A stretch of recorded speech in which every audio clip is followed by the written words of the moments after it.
back, get back. Come on, kids. Come on. Why? Too close. Too close. Too close. Come on, Maddie Kate. Maddie Kate, come on. Maddie Kate, come on. Come on, Cass. Very curious.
That's 100 cases.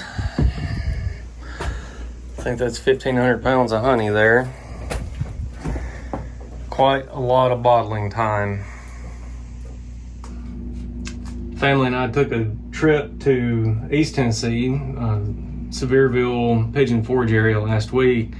Got back Friday. My truck had a flat tire. Had to do that. Since I'm getting the tire off, may as well do a oil change and tire rotation. So I was up late doing that, and then started bottling honey Saturday. Did that most of the day. Worked on it after church yesterday, most of the day today. So say 2.25 days to get 100 cases bottled. I need a bottling machine. I've done some math on it, and you never know. You just have a best guess. But I think I can increase my efficiency by 3 times. So I think I can either decrease my time by 1/3 or by 2/3, or increase my output in the same amount of time by a factor of 3 if I get a bottling machine. That's gonna have to be a winter project because I've got to change my plumbing, and not water plumbing, but honey plumbing, pumps, bottling tank location, all that. I've got to build a table for capping and labeling, and to put the bottling machine on, get the process figured out, and all that is a winter project. I've got a lot of other winter projects that are competing. But as soon as the beekeeping season hits next February and March, I don't have time for anything else. So I need to get all this done now. Now.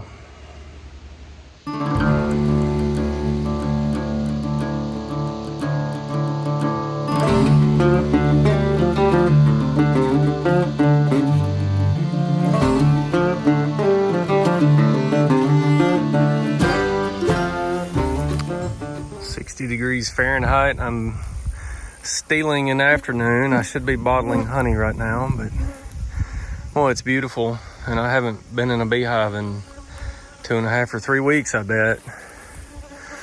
Going through my home yard and found most of them heavy. Some of them are still pretty light.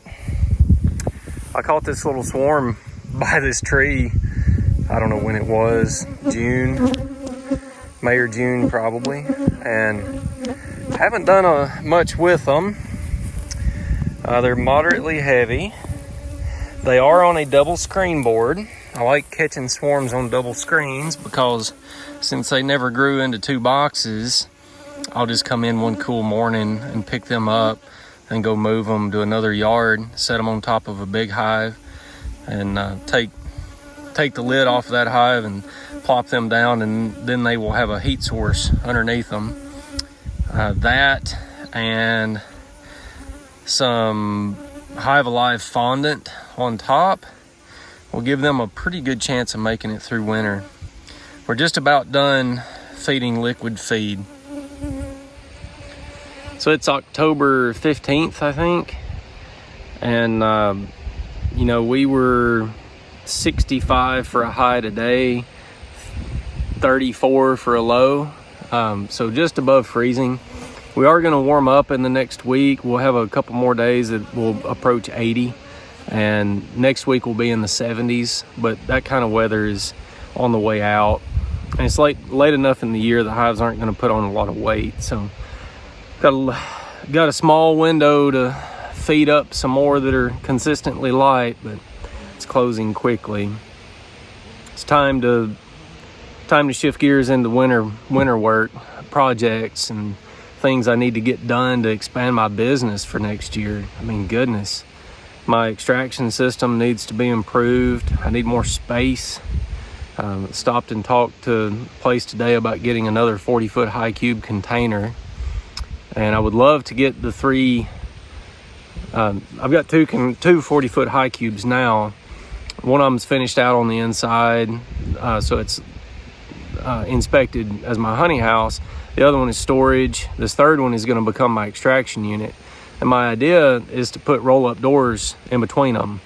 So put them in an L shape and cut holes in the side of one and holes in the ends of the other, so they're not technically connected, like they're not welded together or anything like that. I can still separate them and reuse them down the road, but I could roll things in between them. So if that's going to get done, it's got to get done over winter. There's no way I can do that through the bee season. And it's time critical because I need to spray foam that container as soon as I get it. Spray foam's got to be put on between 70 and 90 degrees, and I don't have a lot of time left that I've got the weather to do that.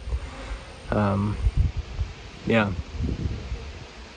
It's amazing how all year long you think, okay, as soon as the bee season slows down, I'll have all this free time to enjoy life. And then bee season starts slowing down and I'm already almost in panic mode about getting the winter work done before winter's over. It's not even winter yet. These little hives have been kind of neglected. Looks like a coon's been messing with that. Or a skunk, maybe.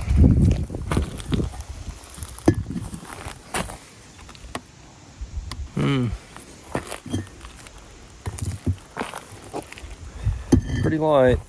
This one's been really light. Hey, they've picked up some weight. That's good. That one's actually kind of heavy. We'll feed all three of them and might sneak one more feeding in on them before it gets cold. I don't know that they're going to need fondant. They may make it as is. Well, that's encouraging. That's good. All these empty stands here. This is going to be my mating yard next year. I used it some this year. My first round of nukes I put right over here. There's an old homestead here. And the ground is down and it's just rough. But my home bee yard is a half mile this way. I've got another bee yard about 1 1/4 miles this way. I've got a bee yard about 1 1/4 miles this way. I've got a bee yard about 1.3 miles this way. So every direction you go, you're going to run into my drones. And I've decided that I just want to have like 200 hive stands in here with felt paper down, concrete block, spray glyphosate to kill the briars, mow around them the whole bit so they don't get buried in grass. I can leave them here as long as I want. I can sell out of this yard. It's right next to a road. So if people come pick up nukes, they can come here and get them. I think I can get another 25 in over here. I've got to clear some, there's a down tree over here. I've got to clear that over winter. But I can get another line in there. I can get another line in there. I can probably get 2 lines in over there, and I need to clean all this junk up so I can drive through here. That's another winter project. I got to feeding bees and haven't been in bees in 3 weeks or something like that. So I'm having so much fun that I've come to another yard. I should probably be home right now, but I'm in another bee yard feeding. And this hive is so light that it makes me think something's wrong with it. It's queenless and or being robbed out or something. They're just not right. They shouldn't be this light. But I'm just gonna feed them for now and mark the lid because it's late afternoon and they're gonna be grumpy. And if they're okay, if they've got a queen, then I might be able to get them in shape. So there's not a lot of point to digging around in them right now. We're gonna have a cool night tonight. I don't wanna disrupt them too much. So I'll let them process that feed in there and then check them next week. Need to get through my whole operation a couple times in the next 2 weeks. Make use of this weather that we're gonna get. Window's gonna close pretty quick. So some of the projects and trips and stuff I've had, festivals and vacations and all this stuff is starting to come to an end. My honey orders are slowing down a little bit. I'm actually caught up on those. I do have 40 or 60 cases due in 2.5 weeks, but that shouldn't be too bad. Shouldn't be too hard to get ahead on that. So it's time to do some bee work, get that wrapped up. Then hunting season's gonna be here. That's one good thing about beekeeping. If you like to deer hunt, then beekeeping works pretty well. If you like to turkey hunt, well, turkey season's in the peak of bee season, so it doesn't work too good. Saw a lot of activity at this entrance, which is odd. There's no activity at the other ones. It's cool. This yard is in the shade, so that's odd. And you look down, you see a bunch of dead bees and wax down there. So I think, okay, they're being robbed out. Pop the top, and immediately there's a big roar, and then bees start flying out when you pop the top, and that's almost a sure sign of a hive that's being robbed out, because those robbers don't belong here, so they don't stay in here. They don't go out the entrance. They just leave wherever they can. So then it's a forensic, what's wrong with them? Why are they being robbed out? Pull a couple frames and bust open queen cells. So they've gone queenless. They're trying to make a queen. This time of year, that's just not going to happen. Not going to work. So that's what's up with them. Late season loss. Hate to see that. The way you prevent that is replace your queens earlier in the season. But I'll do that next year. The good thing is I'm preserving the equipment. That's the important thing. I'll preserve my comb, preserve the equipment, be able to reuse it.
Making the rounds feeding again today.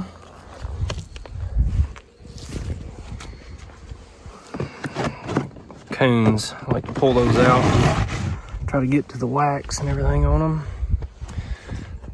So, been to 3 or 4 yards today. I did some a couple days ago, and most of them are looking okay. You know, you look at bees this time of year and you're like, they just kind of depressing because they're small and trying to cluster and all that. But most of them have got some weight to them. They're not as heavy as I would like.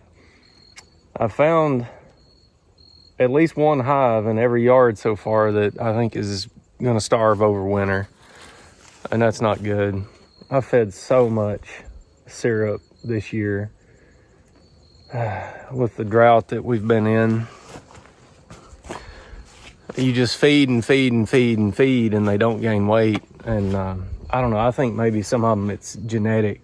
You know, they want to put everything they can into brood until it's cold, and then it's too late to gain weight.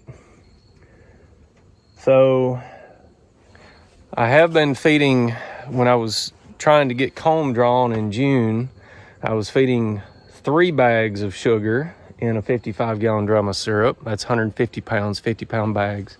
So 150 pounds of sugar in a 55-gallon drum. Right now I'm feeding 5 bags of sugar. So 250 pounds of sugar in a 55-gallon drum. And that's just to try to get weight on them, on the few that are dangerously light. I think I'm about ready to start putting fondant on them too. You know, that will mark them. I think I've got some Hive Alive fondant left over from last year. I could put a couple of packs on each one of those hives. It's light, and come back to them in December or January. See if they're alive. Would really like for yards to be heavy and ready to go to bed for winter right now, but it looks like I'm gonna have to make at least another round in the next couple of weeks, and then try to get one in after that if the weather will let me. I know I can get this round done and then do another one in the next week. We're gonna be in the high 70s and even touch 80 a few days in the next week. So we've got some feeding weather right now, and boy, I got to pour it to them while I can.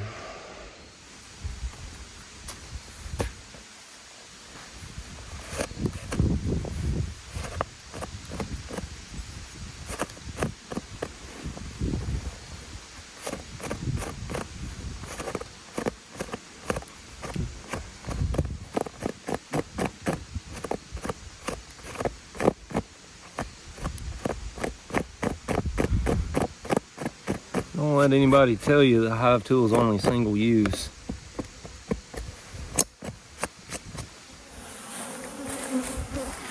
So I pulled into this yard to feed.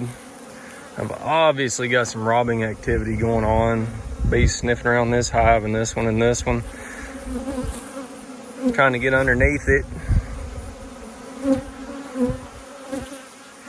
That's a solid bottom. I don't think there's anything under there. There was fighting going on at this entrance, so I took some Johnson grass and plugged most of it. I'll do the same with this one.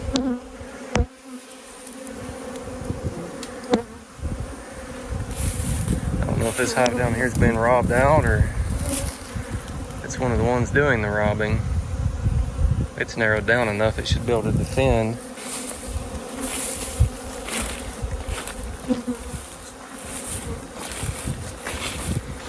This big hive is very busy. It might be the one doing the robbing. It's that time of year, I guess. Bees can fly, but there's nothing for them to get, so they start picking on anybody they can. It's no fun working a yard that's got robbing going on. The bees, all the bees are upset.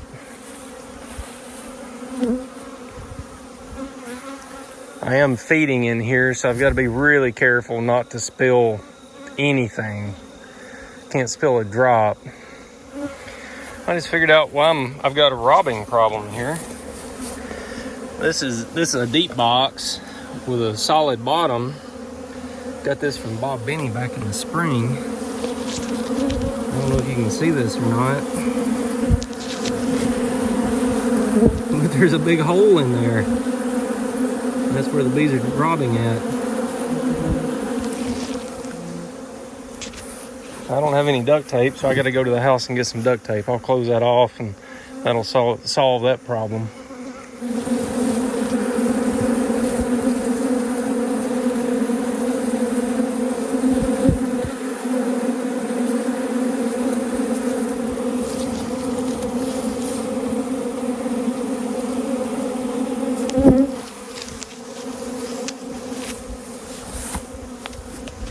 Yeah, I think that's probably a hole for a jar lid. So, until I can get a real fix,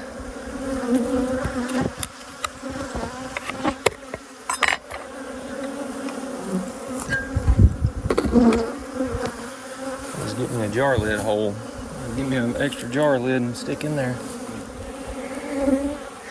So I think what happened on this hive is this bottom board was meant to be a top lid that's made out of HDO, and it had a hole drilled in it for a 70G lid, jar lid, as a feed hole, and then it was miscut or something happened to scrap it, so instead of it becoming a top lid, it became a bottom board. They just reused it and plugged that hole with a jar lid, and at some point in time that jar lid fell out, and it hasn't been a problem till now.